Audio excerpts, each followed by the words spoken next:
Hello friends, എല്ലാവർക്കും good morning. ചെമ്പനീർ പൂവിൻ്റെ ഇന്നത്തെ സൂപ്പർ ഹിറ്റ് വിശേഷത്തിലേക്ക് എല്ലാവർക്കും സ്വാഗതം. അങ്ങനെ നമ്മുടെ സുധിയാണെങ്കിൽ അവർ രണ്ടുപേരുടെയും കല്യാണ ഫോട്ടോ കണ്ട് ഭയങ്കര ദുഃഖിച്ചിരിക്കുകയാണ്. അപ്പോഴും പറയുകയാണ്, നീ എന്നെ ചതിച്ചല്ലേ, നീ ഒരുപാട് സ്നേഹിച്ചല്ലേ, നീ എന്നെ ചതിച്ചത് എന്തിനാണ് ശ്രുതി എന്നും പറഞ്ഞുകൊണ്ടാണ് കിടന്ന് കരയുന്നത്. പിന്നീട് കാണിക്കുന്നത് നമ്മുടെ ദേവുനെയാണ്. അപ്പം ദേവു നേരെ അരുണിൻ്റെ വീട്ടിലേക്ക് വന്നിരിക്കുക. അപ്പം അരുണിൻ്റെ അമ്മയ്ക്ക് ദേവുവിനെ കണ്ടു കഴിഞ്ഞപ്പോഴേക്കും ഭയങ്കര സന്തോഷം. എൻ്റെ മോളെ വാ കയറി വാ മോളെ, ദേവു എത്ര നാളായിട്ട് നിന്നെ കണ്ടിട്ട്, എന്താ ഇപ്പം ഇങ്ങോട്ടൊന്നും വരാത്തത് എന്നൊക്കെ ഇങ്ങനെ ചോദിക്കുകയാണ്. അപ്പോൾ അരുണും വരികയാണ്. എൻ്റെ പൊന്നമ്മേ, ഞാനേ നിർബന്ധിച്ചിട്ടാ വിളിച്ചുകൊണ്ട് വന്നത്, ഇങ്ങോട്ട് വരാനൊന്നും പുള്ളിക്കാരത്തേക്ക് സമയമില്ലല്ലോ മോളെ. മോളെ കണ്ടാലേ എനിക്ക് കുറച്ച് സന്തോഷമൊക്കെ ഉണ്ടാവുള്ളൂ എന്ന് അരുണിൻ്റെ അമ്മ പറയാ. അല്ല അമ്മ ഭയങ്കര ക്ഷീണിച്ചു പോയല്ലോ, എന്ത് പറ്റി? ഭക്ഷണമൊന്നും മര്യാദക്ക് കഴിക്കുന്നില്ലേ? ഇന്ന് മരുന്ന് കഴിച്ചോ എന്ന് ചോദിക്കുമ്പോൾ, അത് പിന്നെ മോളെ മരുന്ന് എവിടെ ദേവു, അമ്മ മരുന്നൊന്നും കഴിക്കില്ലെന്നേ, മര്യാദയ്ക്ക് ഭക്ഷണവും കഴിക്കില്ല, എന്ത് പറഞ്ഞാലും കേൾക്കത്തുമില്ല. എൻ്റെ പൊന്നു മോളെ, അമ്മയ്ക്ക് തീരെ വയ്യടി, അമ്മക്ക് പ്രായമായി വരികയല്ലേ, ഒരുപാട് അസുഖങ്ങളൊക്കെ ഉണ്ട്. അതിനു മുമ്പ് തന്നെ നിങ്ങളുടെ കല്യാണം കാണുമെന്നേ എനിക്ക് വല്ലാത്തൊരു ആഗ്രഹമുണ്ട്. എത്രയും പെട്ടെന്ന് ആ കല്യാണം കണ്ടു കഴിഞ്ഞാൽ എനിക്ക് സമാധാനം ആവുള്ളൂ. അടുക്കള ജോലി തീർന്നിട്ട് സമയമില്ല, എനിക്ക് അടുക്കള ജോലിയൊന്നും ചെയ്യാനും പറ്റുന്നുമില്ല, പ്രായമായില്ലേ. ഇവനാണെങ്കിൽ ഇടയ്ക്കിടയ്ക്ക് എനിക്ക് സഹായിച്ചൊക്കെ തരും, എന്നാലും അതുകൊണ്ടൊന്നും പോരല്ലോ. എൻ്റെ മകൻ കല്യാണം കഴിച്ചുകൊണ്ട് വന്നാൽ മാത്രമല്ലേ എനിക്കൊന്ന് നടന്നു നിവർത്താനായിട്ട് പറ്റുള്ളൂ. അതുകൊണ്ട് തന്നെ നിങ്ങളുടെ കല്യാണം എത്രയും പെട്ടെന്ന് നടക്കണമെന്ന് പറഞ്ഞപ്പോൾ ദേവ് ഒന്നും മിണ്ടാതിരിക്കുകയാണ്. അപ്പോൾ നമ്മുടെ അരുണാണെങ്കിൽ, എൻ്റെ പൊന്നമ്മ, ഞാൻ ദേവുവിനോട് ഇത് കുറേ പ്രാവശ്യം പറഞ്ഞിട്ടുണ്ട്, പക്ഷെ അതൊന്നും കേൾക്കാനായിട്ട് അവൾ തയ്യാറാവുന്നില്ല. പിന്നെ ആവട്ടെ എന്നും പറഞ്ഞുകൊണ്ട് ഉഴപ്പി മാറുകയാണ് ചെയ്യാറ്. അപ്പോൾ നമ്മുടെ അമ്മ ചോദിക്കുകയാണ്, അല്ല മോളെ ദേവു, ഞങ്ങൾ രണ്ടുപേരെ എപ്പോഴാണ് മോളുടെ വീട്ടിലേക്ക് വരേണ്ടത് പെണ്ണ് ചോദിക്കാനായിട്ട്?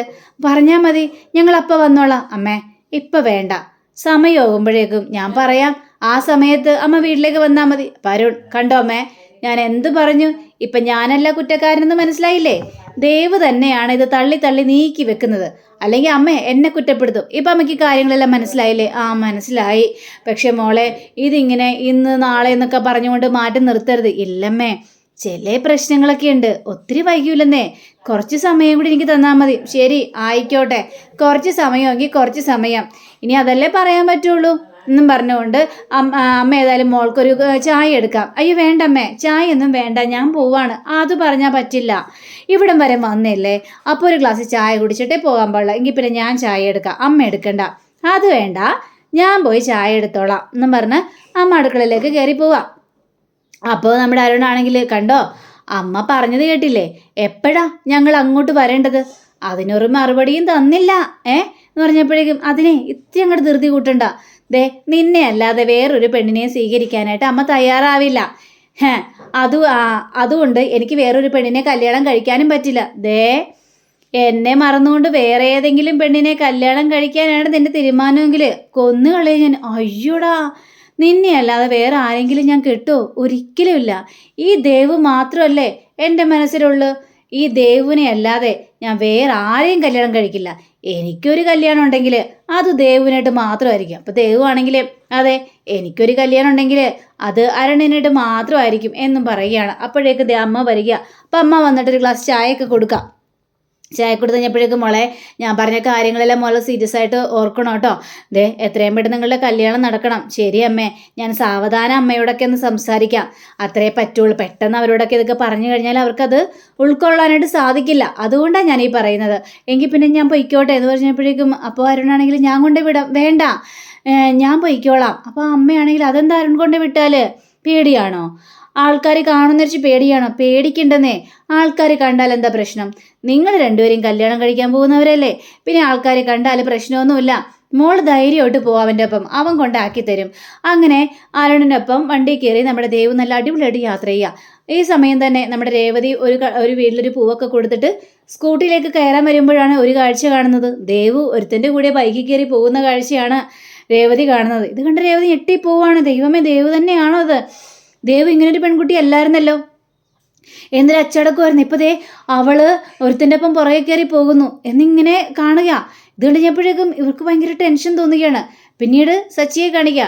സച്ചി അപ്പോൾ ഇതേപോലെ തന്നെ ആ റോട്ടിൽ കൂടി ഇങ്ങനെ ഒരാളെയും കൂടി ഇനി പോയിക്കൊണ്ടിരിക്കുക. അപ്പോൾ ആ ചെറുക്കൻ ചോദിക്കുകയാണ്, ചേട്ടൻ പിന്നെ ഓട്ടോ ഒക്കെ ഉണ്ടോ ചേട്ടാ എന്നൊക്കെ ചോദിച്ചപ്പോഴേക്കും തരക്കേടില്ലടാ, കുഴപ്പമില്ല, ഓട്ടോ ഒക്കെ ഉണ്ട്. ചേട്ടാ എത്ര നാൾ ചേട്ടാ ഈ ജോലിയൊക്കെ തുടങ്ങിയിട്ട് എന്ന് ചോദിച്ചു കഴിഞ്ഞപ്പോഴേക്കും ഒരുപാട് വർഷങ്ങളായടാ, ഇതാണല്ലോ നമ്മുടെ തൊഴിൽ. നീ എവിടെ പോവാണ്? ഞാനൊരു അമ്മാവൻ്റെ വീട്ടിലേക്ക് പോവാം. അപ്പോൾ ഈ സച്ചിയുടെ പിന്നാലെ ഈ അരുണും ദേവും കൂടി വന്നുകൊണ്ടേയിരിക്കുക. പക്ഷെ സച്ചി അത് കാണുന്നുമില്ല.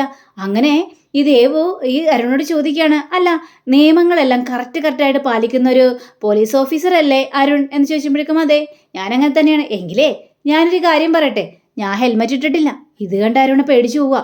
അപ്പോൾ അരുണും കൊണ്ടുവന്ന് വണ്ടി നിർത്തിയത് ഈ സച്ചിയുടെ വണ്ടിയുടെ ഓപ്പോസിറ്റ് സൈഡ് തന്നെയാണ്. അപ്പോൾ സച്ചി ഇത് കാണുന്നില്ല. അപ്പോൾ ഇയാളാണെങ്കിൽ വണ്ടി ഇറങ്ങുകയാണ്. ചേട്ടാ നന്ദിയുണ്ട് കേട്ടോ, ഇനി ഞാൻ വണ്ടി വിളിക്കാട്ടോ എന്ന് പറഞ്ഞിട്ട് പൈസയും കൊടുത്തിട്ട് പോവുക.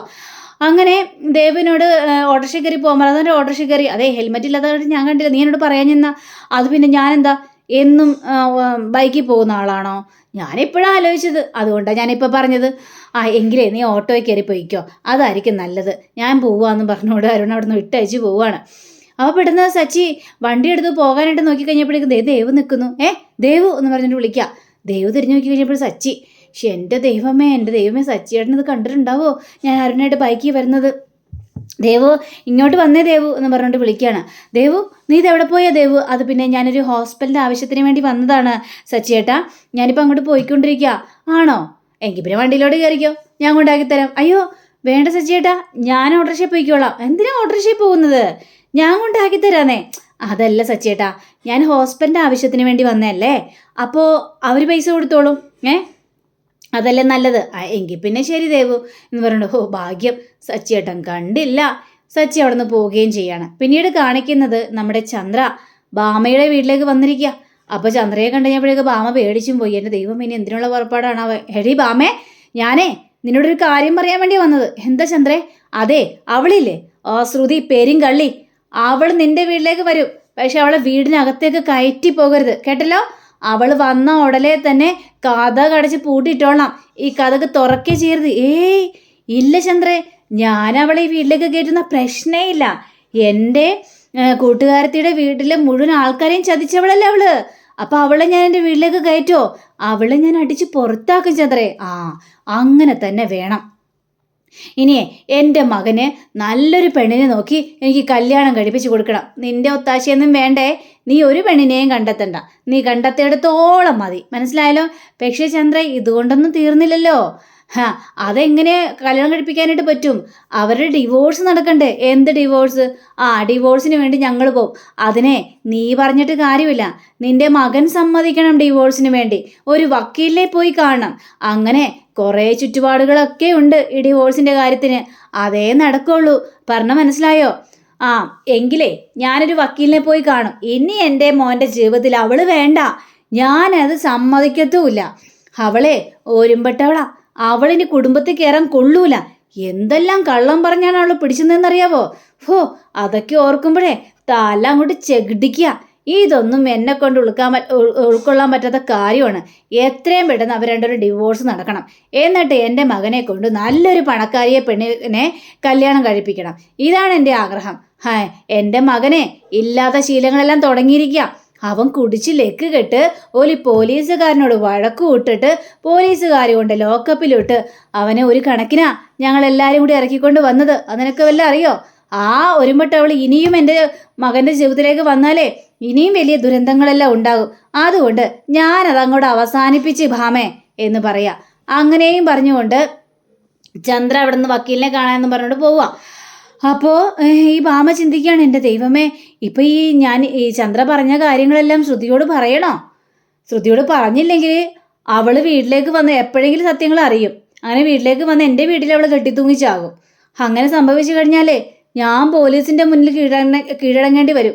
അത് വേണ്ട, ശ്രുതിയോട് ഏതെങ്കിലും ചെന്ന് സത്യങ്ങളെല്ലാം പറയണം എന്ന് ഈ ഭാമ ചിന്തിക്കുക.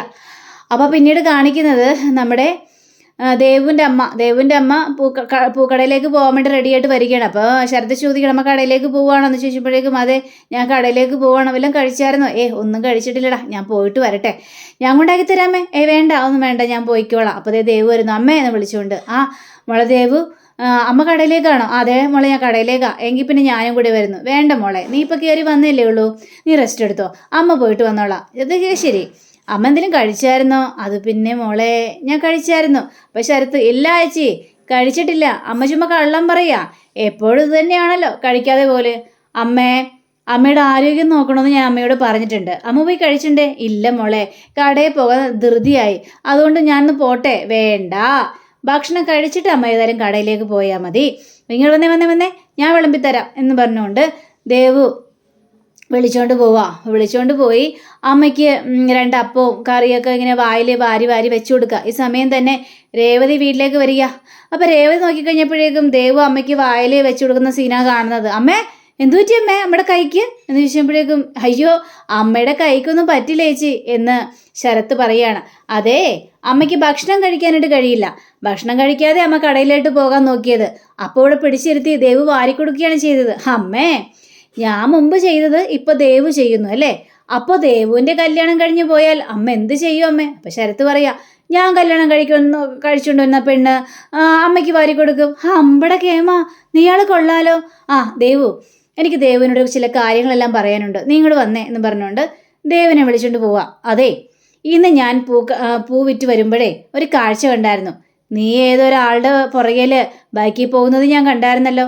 അയാളുടെ മുഖം എനിക്ക് വ്യക്തമായില്ല ഹെൽമെറ്റ് വെച്ചിരിക്കുന്നത് കൊണ്ട്, പക്ഷെ നീയാണെന്ന് എനിക്ക് മനസ്സിലായി. ദേവു, നീ ആരുടെ പിന്നാലെ പോയത്? അത് പിന്നെ ചേച്ചി, എൻ്റെ ഫ്രണ്ടാണ്. ഫ്രണ്ടോ? ചുമ്മാ കള്ളം പറയാൻ നിൽക്കല്ലേ ദേവു, നിന്നെ ഇതുവരെ അങ്ങനെ ഞാനൊന്നും കണ്ടിട്ടില്ല, അതുകൊണ്ടാണ് ചോദിക്കുന്നത്, ആരാ അത് എന്നൊക്കെ ചോദിച്ചപ്പോഴേക്കും, അത് പിന്നെ ചേച്ചി, ഞാനേ ചേച്ചിയോട് പറയണമെന്നൊക്കെ വിചാരിച്ചുകൊണ്ടിരിക്കുകയായിരുന്നു. പക്ഷെ സമയമായിട്ടില്ലേ, സമയമാകുമ്പോൾ പറയാമെന്ന് ഞാൻ കരുതി, അതുകൊണ്ടാണ് ചേച്ചി പറയുന്നത്. പറ. അത് പിന്നെ ഞങ്ങൾ 2 പേരും പ്രണയത്തിലാണ് ചേച്ചി എന്ന് പറയണം. ആഹാ, കൊള്ളാലോടി നീ, എത്ര നാളായി? ഒരു 5-6 മാസമായി ഞങ്ങൾ പ്രണയത്തിലായിട്ട്. എങ്ങനെയാ അയാളെ പരിചയപ്പെട്ടത്? അത് സോഷ്യൽ മീഡിയ വഴിയാണ് പരിചയപ്പെട്ടത്. അദ്ദേഹത്തിൻ്റെ അമ്മയ്ക്ക് എന്നെ ഭയങ്കരമായിട്ട് ഇഷ്ടമായി. എന്നെ അല്ലാതെ വേറൊരു പെണ്ണിനെയും അദ്ദേഹത്തിന് കെട്ടിച്ചു കൊടുക്കില്ലെന്നാ അമ്മ പറയുന്നത്. അപ്പോൾ ഞങ്ങൾ അത്രയ്ക്കും സ്നേഹത്തിലാണെന്നൊക്കെ പറയാണ്. കൊള്ളാം മോളെ, എനിക്കിഷ്ടമായി. പക്ഷേ ഇതിൽ ചേച്ചിക്ക് എതിർപ്പൊന്നുമില്ല, ചേച്ചിക്ക് സന്തോഷം മാത്രമേ ഉള്ളൂ. നീ ഒരു ചതിക്കുഴിയിൽ വീഴാൻ പാടില്ല, അതുമാത്രമേ ചേച്ചിയുടെ ആഗ്രഹമുള്ളൂ. അല്ല, ആളുടെ പേരെന്താണ്, വീട് എവിടെയാണെന്നൊക്കെ ചോദിച്ചപ്പോഴേക്കും, ജോലി എന്താണെന്നൊക്കെ ചോദിച്ചു കഴിഞ്ഞപ്പോഴേക്കും, അതൊക്കെ നിശ്ചയത്തിനോട് അടുക്കാറാവുമ്പോൾ ഞാൻ പറയാം, അതൊക്കെ സർപ്രൈസാണ്. പിന്നെ ഈ കാര്യമേ സച്ചിയേട്ടനോട് പറയണ്ട കേട്ടോ എന്നും പറഞ്ഞുകൊണ്ട് പോവുക. അപ്പോൾ നമ്മുടെ രേവതിക്കൊരു ഡൗട്ട് തോന്നിക്കണം, അതെന്താണ് അവൾ സച്ചിയേട്ടനോട് പറയേണ്ടതെന്ന് പറഞ്ഞത്? സച്ചിയേട്ടനെ മറച്ചു വെച്ച് എനിക്കൊരു കാര്യമില്ലെന്ന് നമ്മൾക്ക് അറിയാമല്ലോ. അപ്പോൾ എന്തായിരിക്കും സച്ചിയേട്ടനോട് പറയേണ്ടെന്ന് പറഞ്ഞത്? ഇതിലെന്തൊക്കെയോ പ്രശ്നം ഉണ്ടല്ലോ. ഞാനേതായാലും സച്ചിയേട്ടനോട് പറയും, എന്താണെന്ന് വെച്ചാൽ കാണണമല്ലോ എന്നൊക്കെ രേവതി മനസ്സ് ചിന്തിക്കുകയാണ്. സമയം തന്നെ ചന്ദ്ര വക്കീലിനെ കാണാനായിട്ട് വന്നിരിക്കുകയാണ്. അപ്പോൾ വക്കീൽ ചോദിക്കണം, എന്താ കാര്യം? ഞങ്ങൾക്ക് ഡിവോഴ്സ് വേണം. നിങ്ങൾക്കോ?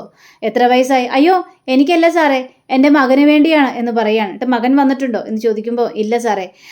അങ്ങനെയും കാണിച്ചുകൊണ്ടാണ് നമ്മുടെ ഇന്നത്തെ റിവ്യൂ ഇവിടെ അവസാനിച്ചിരിക്കുന്നത്. അടുത്ത റിവ്യൂവിനെ കാത്തിരിക്കുക, സബ്സ്ക്രൈബ് ചെയ്യുക. എല്ലാവർക്കും നല്ലൊരു ദിനം ആശംസിച്ചുകൊണ്ട് തന്നെ നമസ്കാരം. Thank you. See you. By.